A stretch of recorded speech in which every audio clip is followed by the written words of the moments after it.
Amis du roman historique, bonjour. Nous sommes aujourd'hui à Tréguin, face à l'océan, hein, et puis tout devant les Glénans où notre ami Corentin Laroure a vécu plusieurs mois. Nous sommes attendus pour l'émission de Radio Stérène au sujet des romans historiques et du sabre de Damas. De Radio Stérène. Aujourd'hui, une émission particulière et originale puisque j'ai le plaisir de recevoir dans nos studios un jeune auteur, jeune dans son talent, mais peut-être pas dans l'âge, un jeune auteur qui a l'ambition quasiment démesurée, n'hésitons pas. Utilisons le mot. Jules Perras, bonjour et merci d'avoir accepté l'invitation de Radio Stérène. Donc je vous présente comme un jeune auteur, mais avant d'aborder le côté littéraire de votre carrière, j'aimerais revenir sur l'homme et en savoir un peu plus sur vous-même. Oui, bonjour Catherine. Moi avant je travaillais dans le nautisme, dans la plongée sous-marine précisément. Donc je fais de la plongée sous-marine en Bretagne. J'étais moniteur de plongée en Nouvelle-Calédonie. Dans des lieux tout à fait désagréables, j'imagine. Oui, les Antilles aussi. Oui, voilà, la mer Rouge. La mer Rouge, oui. Mais c'était mon bureau, quoi. Et, il y a pire, hein. Voilà. Du coup, j'ai arrêté au bout d'un certain nombre de décennies. Et dans le nautisme, alors, sur la mer, vous voulez dire? Dessous. Oui, parce que j'ai utilisé des bateaux. Hein. D'accord. Et pour aller sur les lieux de plongée. Oui. Et puis, j'ai fait un peu de voile, enfin, bon, tout ce qu'on fait en mer. Et puis, donc pendant toutes ces années-là, depuis l'enfance d'ailleurs, hein, j'ai lu des livres d'histoire, parce que ça faisait partie de mon imaginaire. Moi, je suis capable de lire un livre d'histoire médiocre. Mais je suis incapable de lire un livre ce qui n'est pas le cas du vôtre, je vous rassure. Merci bien. Et par contre, par exemple, un roman policier mal monté, ça me tombe des mains en général. Il faut vraiment que ce soit bien écrit, parce que ça fait moins partie de mon imaginaire, de mes envies. Quoi. Et les romans policiers historiques, car je sais qu'il y en a, notamment avec Jean-François Parrot et les enquêtes de Nicolas Le Floch. Pour moi, c'est du roman policier. Donc c'est moins ma manière de voir le monde. Faire une enquête, c'est très particulier. Moi, je suis incapable de créer un roman policier, par exemple, même historique. Hein. Enfin, actuellement, je m'en sens pas non, c'est plutôt le romanesque, votre domaine. Romanesque, ouais. À ce sujet, d'ailleurs, connaissez-vous l'auteur François Lange qui est un auteur breton. Il est publié aux éditions du Palais Monde. J'avais eu le plaisir de le recevoir lors de la publication de son premier roman. Et son héros est un lieutenant de police, Fanche, lieutenant de police sous le Second Empire à Quimper. Et j'ai retrouvé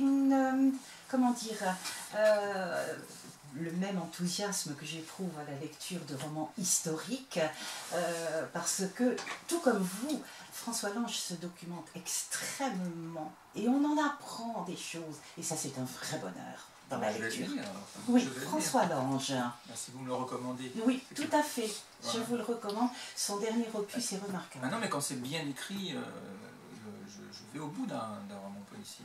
Je suis sûre que ces livres-là ne vous tomberont pas des mains. J'en prends le pari. C'est possible, c'est possible. Vous me direz. Oui, bien sûr. J'aurais promis cracher. Oui, il faut que je prenne en note. Tu te souviens, Claude, de la réception de François Lange? C'était vraiment très très intéressant. C'est un ancien policier d'ailleurs. Ah bah voilà. Donc oui, il sait de quoi il parle, mais il a eu la curiosité de se replonger. Mais il n'est pas si vieux que ça non plus. Non. Et donc, comme je vous le disais, j'ai retrouvé le même plaisir que j'ai eu en lisant Le sabre de Damas, parce que moi j'adore l'histoire, tout comme vous. Mais je m'attache particulièrement aux petites histoires qui font la grande. Et l'histoire de Corentin m'a énormément touchée. D'abord parce que, comme je vous l'ai dit, on apprend énormément de choses. J'ai appris que les îles des Glénans, l'archipel des Glénans était couvert d'arbres. Oui. Bah, bon, ça a bien changé. Hein, oui, mais vous voyez, c'est ça qui est intéressant dans Le sabre de Damas. En dehors des personnages que vous décrivez avec brio, avec lumière, je pense notamment à Georges Cadoudal, qui était quand même un grand seigneur de la chouannerie, et qui, lui, contrairement à Charette, lui, il était prêt à en découdre dès le début, quasiment. Oui, Je me trompe ou pas? Pas beaucoup, mais Charette, oui, c'est vrai que les paysans à Charette ont dû pousser un petit peu. Carrément, oui. il paraît même qu'il s'est caché sous le lit de sa femme, quand ils sont venus le chercher. Oui, je n'étais pas là. Hein. Moi non plus, je vous rassure. Mais ensuite, ça n'a pas été le cas. Ensuite, il en est mort, le pauvre Charette. Hein. Oui, ouais. Mais oui, moi c'est toujours un domaine qui m'a beaucoup intéressé. Et puis, donc, ce qui fait que lorsque j'exerçais mon métier, sur des bateaux, par exemple, j'avais toujours un livre par bateau. Un livre dans ma chambre où je travaillais, soit en Bretagne, soit aux Antilles ou ailleurs. Tout petit déjà, vous étiez à la bibliothèque, donc. Un peu, oui, oui. C'est ça, ouais. Alors c'est ambivalent si vous voulez, parce que j'ai toujours aimé les activités un petit peu casse-cou, et puis j'avais mon côté un peu renfermé sur les livres. C'est bizarre, hein, parce que habituellement la plupart des gens choisissent soit l'activité brute, soit l'activité un peu littéraire, un peu livresque, si vous voulez. Et donc quelquefois, au bout d'un moment, j'étais obligé de faire un peu un choix, si vous voulez. Hein. Donc j'ai laissé un peu sommeiller le côté littéraire des choses, tout en ayant des livres à porter, hein, si vous voulez. Bref, un homme complet, quoi. Non, parce que... On va demander à votre épouse qui est derrière et qui rigole. Oui. Mais si vous voulez, ça a toujours fait quand même partie de ma vie, mais à vitesse un peu réduite, parce que l'activité plongée sous-marine, le moulettisme, c'est très prenant.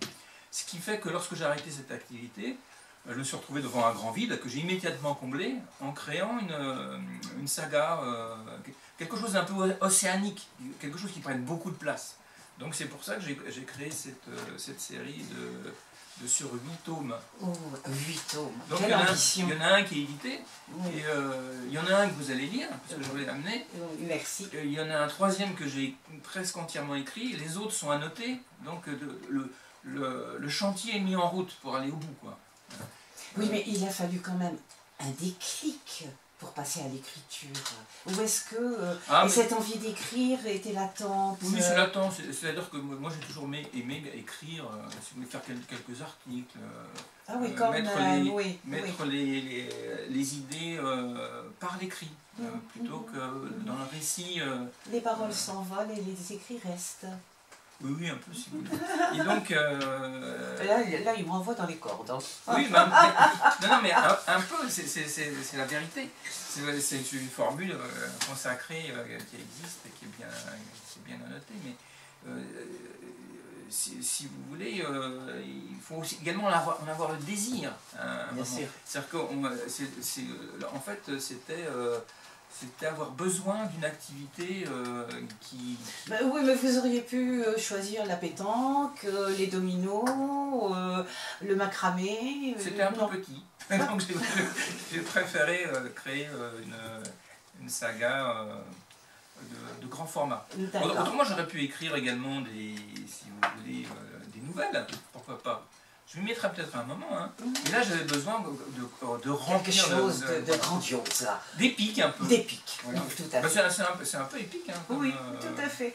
Nous allons aborder bien sûr le sabre de Damas un petit peu plus longuement, après une pause musicale, puisqu'on a parlé de paroles qui s'envolent. Eh bien, laissons-nous laisser porter par les paroles d'une chanson. Je crois, Jules, que vous aviez émis le désir d'écouter des Nesprigeants. Garnison Lanyon. Garnison Lanyon. Claude, voilà. La mission de Claude va être de trouver Garnison Lanyon. De retour avec Jules Perras, nom de plume, je ne sais plus si je l'ai dit, nom de plume. Comment s'est fait le choix de ce nom de plume? Bon, en fait, Perras, c'est le nom de jeune fille de ma maman. Oui. Et c'est un joli nom du sud-ouest, oui, qui veut dire caillou. Le tas de cailloux. Le tas, comme dirait Francis. Voilà. Et pourquoi Jules alors? Jules, parce que une de mes filles s'appelle Juliette, elle est l'aînée, si vous voulez. Voilà, donc ça fait donc un lien. c'est un hommage. L'ensemble est un lien familial. D'accord, d'accord. Alors les noms, les noms ce n'est pas rien, ça veut dire quelque chose, hein, c'est une transmission. Oui. Mais la coutume veut qu'on ait le nom de famille du papa, mais ça pourrait être celui de la maman, c'est le hasard. Hein. Ce qui est le cas en Scandinavie d'ailleurs, on a le choix entre le nom du père ou le nom de la mère. Enfin bon, chez nous pour l'instant c'était comme Oui, ça, oui. et c'est lié au hasard tout ça. Oui. Donc voilà. Donc, Quoique, non, je vous arrête, depuis le mois de juillet on a le choix. Oui, tout à fait. Non, mais C'est la pratique depuis fort longtemps, c'est comme ça. Tout Donc, à fait. Oui. si vous voulez, tout ça est lié au hasard. Oui. Alors ça peut être lié au hasard dans des noms purement bretons lorsque les familles restent en Bretagne, mais ça peut être également l'expression si vous voulez, d'une société qui est plus mêlée. Hein. Pour ce qui me concerne, dans ma famille, il y a des noms qui viennent de Pologne, qui viennent de Bretagne. Ma grand-mère était de Briec, hein, lorsqu'elle est venue à Paris, elle ne parlait pas français du tout. Oui. Donc c'est pour ça que j'ai bien en tête l'accent. C'est en pensant à elle que vous avez écrit la première partie du Sabre de Damas, une lettre absolument touchante. Non, ça c'est une dame qui a vraiment existé. Hein. Ah oui. Donc je ne l'ai pas inventé du tout. D'accord. Et c'était une tante de mon père, hein, tout simplement. Et donc elle avait vraiment une petite chambre de bonne rue de la Ferronnerie à Paris. Rue de la Ferronnerie, encore un lien historique. Ah oui, tout à fait. Henri IV, c'est vrai qu'il a voilà. la vie. Hein. Oui. Et donc c'est également une tante qui est arrivée à Paris, qui ne savait pas parler français. Enfin, tous ceux qui ne réussissaient pas à l'école, donc avaient du mal à maîtriser le français ici, parce qu'on s'exprimait à l'époque, au début du XXe siècle, uniquement en breton, hein, dans les parages. Et la solution, c'est d'aller travailler dans la Brie comme ouvrier agricole, en Gascogne, à Paris comme bonne. Hein, classique. Voilà. Et donc c'était le destin de ma grand-mère et de cette tante. Voilà. Donc vous avez vu que ce soit donc, les prologues ou les épilogues, ce sont des lettres. Hein, et ça va être le cas également dans les 8 tomes. Donc il y aura 16 lettres. Alors ce ne sera pas la tante, donc j'ai inventé vous allez voir dans le deuxième, il y a d'autres lettres qui sont de différents personnages, de l'éditeur. Oui, j'ai vu que ça commençait par une lettre de l'éditeur. L'éditeur que je n'ai pas encore, oui. a un rôle si vous voulez, et aucun éditeur n'a été séduit, n'est tombé sous le charme. Les éditeurs sont durs actuellement. Ah oui. J'ai l'impression qu'ils ont été un peu saisis par le Covid, hein, par exemple. Oui. Et, il y a eu une peur dans l'édition. On continue à éditer ce qu'on a, et puis on attend et on voit par la suite, c'est tout. Voilà. Et, donc je ne suis pas tombé au bon moment. J'ai écrit les 2 premiers tomes avant l'épidémie. Hein. Et donc j'ai envoyé ça pendant l'épidémie. Ah oui, Et c'était vraiment pas le bon moment du tout. Donc j'ai envoyé plein de manuscrits qui me sont tous revenus en me disant c'est très bien, mais on ne peut pas l'éditer. Malgré des qualités d'écriture, nous sommes au regret. Ça c'est la phrase type. Voilà. Mais c'était pas le bon moment, quoi. Oui, bien sûr. J'essaie de donner une deuxième chance. En venant vous voir, en faisant donc des émissions YouTube, hein, parce que j'ai déjà créé... Nous allons y venir. Donc j'essaie de me démener, si vous voulez. Oui. Mais bon, pour reparler de Cité imaginaire, j'ai décidé donc de débuter ce premier tome dans un milieu quand même très bretonnant, vous avez pu le remarquer. Hein. Donc il y a beaucoup de citations en breton, etc. Je ne suis pas bretonnant, hein, pour vous dire. Là, 2 points de moins. Ben oui, 2 points de moins. Et j'ai par contre fait 2 stages qui représentent 6 mois de breton en immersion. On ne parlait que breton, hein. Mais depuis lors, j'ai plus eu peu l'occasion de reparler, donc j'ai perdu un peu mon breton. Par contre, tout seul dans mon coin, je maîtrise encore la grammaire et tout ça, donc je suis capable de mettre des citations et tout ça, vous voyez. On dit que la langue bretonne fait partie des plus difficiles à apprendre, confirmez-vous? Non, je ne confirme pas du tout. C'est une langue. C'est moi qui ne suis pas très doué pour les langues à l'étranger. C'est pas une langue étrangère, je ne veux pas dire ça, mais je ne suis pas doué pour apprendre d'autres langues que la langue dans laquelle j'ai été élevé, le français. Hein. Oui. Ma langue, c'est le français, hein, très, très clairement. Mais j'ai beaucoup d'affection pour le breton, parce que c'est la langue de ma grand-mère, c'est la langue de ma famille ici en Bretagne, que je connaissais bien lorsque j'étais enfant. Et je vous ai déjà dit en privé, lorsqu'on allait sur les marchés avec mes parents, on entendait parler breton de partout. Ça n'existe plus du tout sur les marchés, on n'entend plus le breton. On peut vivre en Bretagne sans entendre un mot de breton actuellement.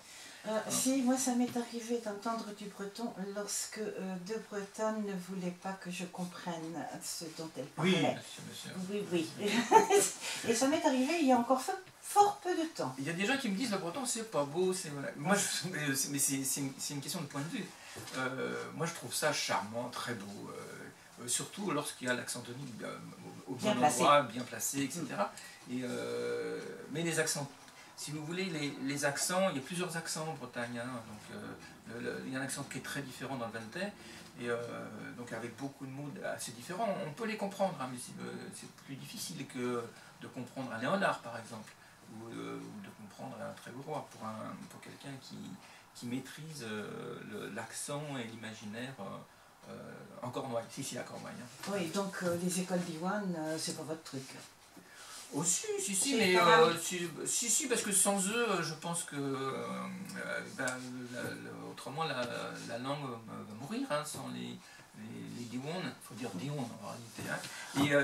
Et en plus, il me reprend. Sans les Diouillez et Diwan.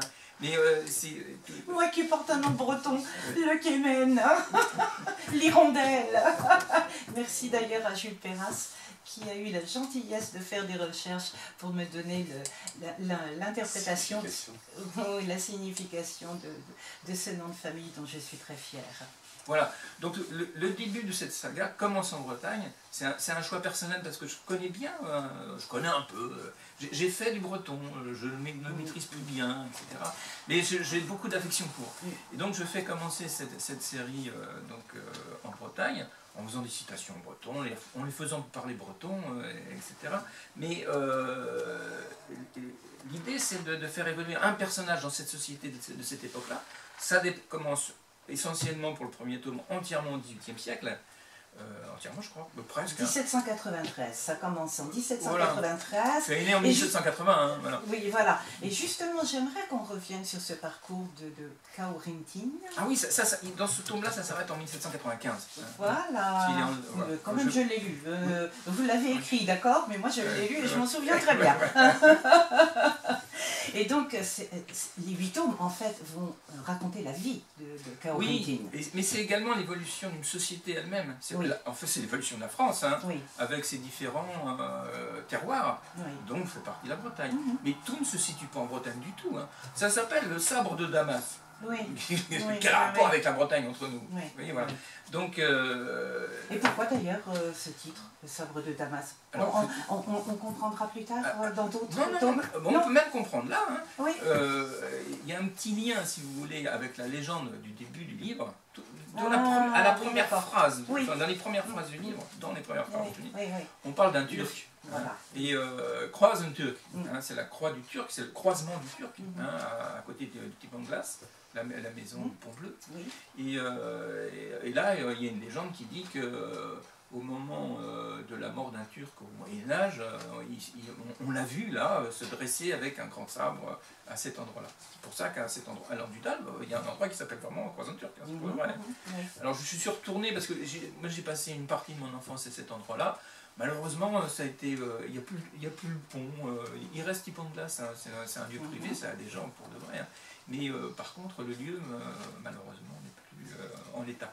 Donc alors Kaorintin va vivre une ou deux saisons au Glénan, tout jeune. Oui, c'est un an et demi. Il va connaître une épreuve vraiment très très très douloureuse. Alors, comme disent les Québécois, il ne faut pas divulgacher. Hein. Il ne faut pas dire spolier, c'est mal, c'est du globish. D'accord.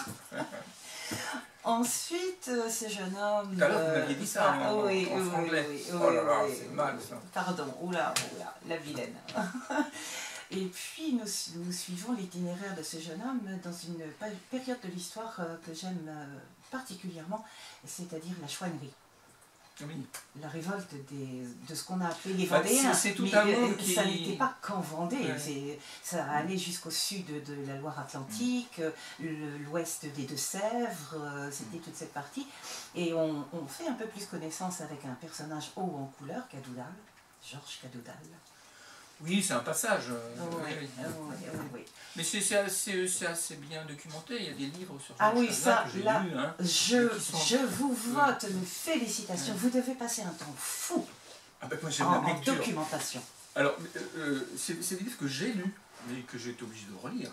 Parce que moi j'ai lu comme quelqu'un qui prend du plaisir dans la lecture. Comme un roman en fait, quelque chose de romanesque. Voilà, et puis mais je me suis aperçu qu'il faut annoter, quoi. Oui. Donc j'ai dû tout relire tout ça. À la fin du livre, il y a une bibliographie. Hein. Oui. Et donc je lis, je donne mes sources. Hein. Oui. Et je les ai relus du coup, hein, ces livres. Et alors, qu'est-ce qui attend Corinthine? Qu'est-ce qui va l'attendre par la suite? Oui. Justement, ça s'appelle Le Sabre de Damas. Donc à Damas, il va y aller. Hein. Bien sûr. Mais c'est pas dans le premier tome, hein. C'est dans le second. Il va connaître le Premier Empire. Oui, bien sûr. Je n'allais pas cracher là, sur c'est quand même une part très importante de notre histoire de France. Et après le Premier Empire, moi j'ai hâte, je suis curieuse, j'ai hâte. Je suis très impatiente. Il faut lire les 8. Alors justement, déjà, vous êtes privilégié, hein, parce que vous allez lire le deuxième, pardon. Merci. En français, on dit deuxième quand il y a un troisième. Tout à fait. Alors justement, comment fait-on pour se procurer votre ouvrage, le premier tome? Alors le premier tome, il est édité chez Librinova, mais on peut le trouver à la FNAC, chez Amazon. On peut pas le trouver, il n'est pas dans le circuit librairie, ça c'est un frein. Oui. Mais sur internet, vous pouvez le faire livrer chez vous. Alors il y a certaines, je crois que à la FNAC, ils font actuellement, ils ne font pas payer l'expédition. Donc suivant si Amazon ou la FNAC ne font pas payer, c'est aux gens de faire jouer la concurrence. Et donc après... Chez Rakuten, chez Google. Chez Google, sur Internet, vous pouvez lire 1/5 du livre gratuitement. Donc ça permet aux gens de se donner l'idée. Alors en parlant d'Internet, on va quand même aborder la création de quelque chose qui vous tient à cœur aussi. Ça me tient à cœur. Parce que roman historique, on a compris, c'est votre passion. Oui, ça c'est clair. Bon. Et donc, sur Internet, il existe une chaîne qui s'intitule Roman historique. Quelque chose comme ça. Il suffit d'aller sur YouTube, vous mettez même simplement Jules Perras, vous tombez sur votre chaîne. Sur moi. Voilà, en toute simplicité. Voilà. Bon, je pense qu'on pourra mettre un lien quelque part, pour orienter nos auditeurs. On a déjà édité d'ici que les auditeurs nous entendent, il y aura déjà 3, je pense, épisodes. Oui. Qu'est-ce que vous y racontez alors sur cette chaîne YouTube? Le concept est le suivant, c'est que je vante un livre d'histoire que j'aime bien, et j'en prends une application dans la littérature. Alors, comme exemple, je me suis dit, je vais parler des Trois Mousquetaires, mais parce que bon, c'est quand même notre maître à tous, hein, Alexandre Dumas. Absolument. Parlant, oui. Respect. Voilà, c'est difficile de faire mieux. Voilà. Mais au printemps, il va y avoir la 40e adaptation des Trois Mousquetaires. Donc je me suis dit, je ne veux pas trop les tanner avec les Trois Mousquetaires. Donc je vais prendre un auteur que j'aime beaucoup, mais qui est du patrimoine. Pour l'instant, j'ai pas pris, pour le premier épisode, j'ai pas pris un petit jeune, j'ai pris Balzac. donc j'ai pris les Chouans. Hein, voilà.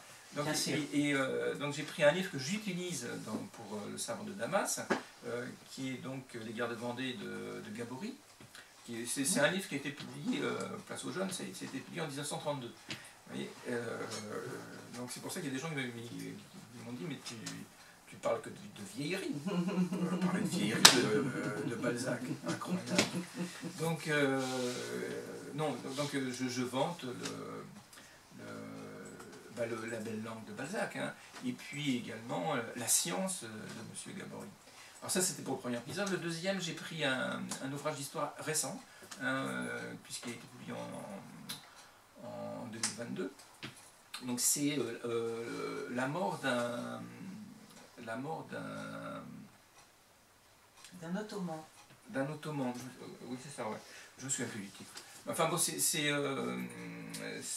sur l'Empire Ottoman. Oui. J'ai lu il n'y a pas longtemps, mais je me souviens plus du titre, ça c'est bête. Vous voyez, ça sert les notes. Et de toute manière, les gens le verront sur ma chaîne YouTube. Et qu'est-ce que je prends comme exemple? Ah oui, je prends l'exemple d'un auteur finlandais, dont je me souviens plus le nom, mais je l'ai choisi parce que dans son livre, il y a un très bel anachronisme, peut-être le plus beau, si vous voulez, qu'on puisse trouver dans les romans historiques, c'est-à-dire qu'il nous met un sextant au XVIe siècle. Par contre, le livre, c'est impossible, hein, ça part au XVIIIe. Pourquoi le sextant n'existait pas au XVIe siècle? Non. Alors, qu'est-ce qu'on utilisait comme... Premier juré. Qu'est-ce qu'on utilisait comme instrument? Alors, on utilisait... L'astrolabe? Non, oui, il y avait l'astrolabe, il y avait... enfin, je le cite dans mon épisode, j'ai plus en tête, là, on va dire, comme quoi il faut prendre des notes. Mais ça, c'est la technique de navigation, si vous voulez. Hein. Actuellement, on utilise les GPS. Hein. Donc, qui sait aujourd'hui utiliser encore un sextant, même? Ah si, moi on m'a montré... Mon beau-fils, oui. Oui, mais c'est un amateur. Mais... Non, c'est un officier de marine. Oui, et voilà. donc, ça fait partie de son apprentissage. Oui, ça fait partie de son apprentissage, mais il ne l'utilise pas au quotidien. Voilà. La sphère armillaire, il y avait l'octant. Oui, voilà. Voilà. C'est les noms encore un petit peu plus anciens apparemment du sextant. Ouais. Après, il n'y a peut-être pas celui dont tu parles. Enfin, le sextant n'existait pas au XVIe siècle, la c'est une balance certitude. romaine qui a été inventée. Donc c'est pour ça que j'ai choisi ce livre-là, mais c'est quand même un très beau livre, très beau livre. Ça s'appelle je me souviens plus non plus. Ça s'appelle Le serviteur du prophète. Hein, et donc c'est sur l'Empire Ottoman également. Et le troisième qu'on va publier, je pense, vendredi, c'est un livre qui vient de sortir sur l'opération Barbarossa. Hein, c'est l'avancée des nazis jusqu'à Moscou. Et c'est un livre qui fait 1600 pages. C'est un océan aussi. Hein, rien que sur les premiers mois de l'avancée des nazis. Et j'ai choisi un livre qui a eu le prix Goncourt en 2006, qui s'appelle, je ne me souviens jamais du nom, c'est Jonathan Litton le livre, je ne me souviens plus du nom de l'ouvrage. Jonathan Litton. Claude, la référence. Jonathan Litton. Ouais, prix Goncourt 2006. Ah ouais, alors ça devrait pouvoir se trouver facilement. Et donc c'est agréable à lire comme livre, donc j'en fais un petit peu Bio, œuvre, 2018 Non, 2006. 2006, Les Bienveillantes. Les Bienveillantes. Et donc, je cite ça, mais j'ai choisi également un autre livre pour l'illustrer. C'est donc de notre ami qui avait fait Fortune de France. Bien sûr. Je me souviens plus. Robert Merle. Robert Merle. Et là, c'était La mort et mon métier. Je préfère celui-là, on va dire. Parce que c'est magnifique, ça, La mort et mon métier. Alors, c'est un peu un autre sujet, parce que c'est le sujet d'Auschwitz. Hein. Enfin bon, c'est dans cette période-là.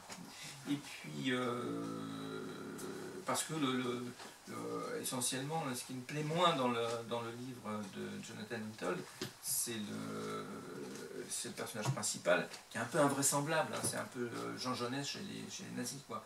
Donc, d'après les historiens, je cite un historien dans l'émission qui dit en substance... Il n'aurait pas fait 5 minutes chez les SS, c'est pas possible, ça n'a pas de sens. Voilà. Donc c'est pour vous dire quel est l'esprit de la chaîne. Voilà. Très bien, merci. Nous allons marquer une petite pause musicale et nous nous retrouvons ensuite pour prendre congé de Jules Perras. c'était Louis Armstrong avec un morceau intitulé Hussard. Et pourquoi donc Hussard? Eh bien, c'est que c'est le titre du deuxième opus du Sabre de Damas. Je vous en dirai un peu plus une fois que je l'aurai lu, et je suis sûre que je vais le dévorer à mon avis. Jules Perras, je vous remercie infiniment d'avoir accepté notre invitation. Sachez, et je pense que ça a été suffisamment clair au cours de cette émission, que j'ai beaucoup aimé votre écriture, que j'ai beaucoup aimé vos personnages, et je vous souhaite énormément de succès, que ce soit en tant qu'auteur, écrivain du Sabre de Damas, mais également en tant que créateur de la chaîne YouTube, pour en savoir un petit peu plus sur les romans historiques. Merci Jules Perras, à bientôt. Mais c'est moi qui vous remercie. De vous retrouver dans quelques pages. C'est moi, c'est moi.